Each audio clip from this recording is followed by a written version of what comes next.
नमस्कार, मेरा नाम विश्वजीत कुमार और आप देख रहे हैं वाक फॉर इंडिया।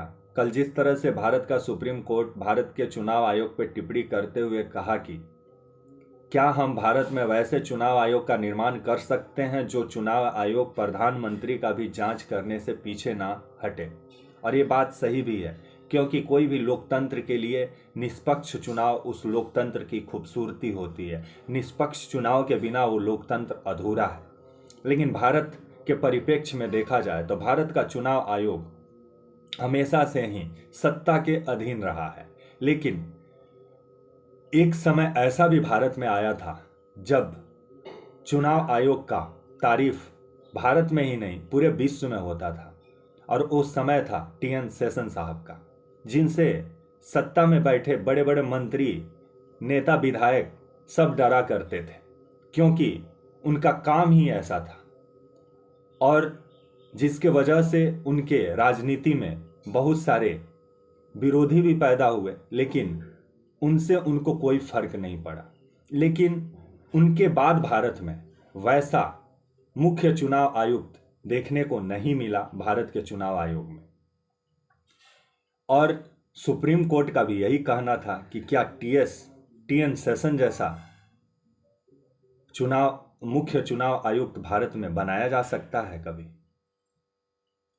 तो ये जरूरी भी है और सुप्रीम कोर्ट इस पे बहुत जल्द फैसला भी सुनाने वाली है। अब देखने वाला बात होगा कि सुप्रीम कोर्ट इस पे फैसला क्या सुनाती है, क्योंकि जिस तरह से भारत का चुनाव आयोग सत्ता का महिमा मंडन करने में लगा हुआ है, सत्ता को फायदा पहुंचाने में लगा हुआ है, इसका सबसे बेहतर एग्जाम्पल आपको मैं बताना चाहूँगा गुजरात और उत्तराखंड का चुनाव, जो हमेशा एक साथ होते रहा है। लेकिन ये पहला बार हुआ है कि गुजरात का चुनाव का तारीख का ऐलान अलग हुआ है और उत्तराखंड का चुनाव का तारीख का ऐलान अलग हुआ है।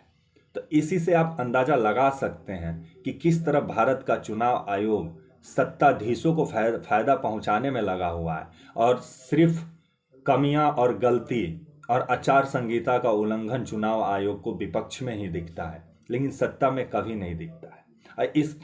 इसका सबसे बेहतर एग्जाम्पल है 2019, जब प्रधानमंत्री उड़ीसा जाते हैं और उन्हीं का चुनाव पर्यवेक्षक जब उनका हेलीकॉप्टर को 15 मिनट के लिए जांच के नाम पे रोक देता है और उसके बाद से चुनाव आयोग उस आईएएस अधिकारी पर कार्रवाई करते हुए उसे सस्पेंड कर दिया जाता है। लेकिन बाद में वो अपने हक के लिए लड़ाई लड़ता है और बाद में उसे उसका पद को वापस दिया जाता है।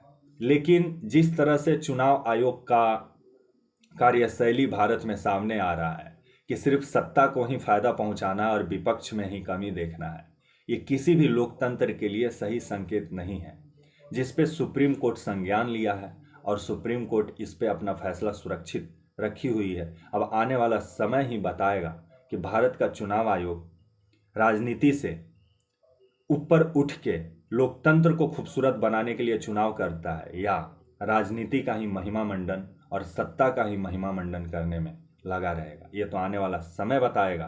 तब तक के लिए आप मुझे इजाज़त दीजिए और हमारे चैनल वॉक फॉर इंडिया को लाइक और सब्सक्राइब करना ना भूलें। जय हिंद, भारत माता की जय, वंदे मातरम।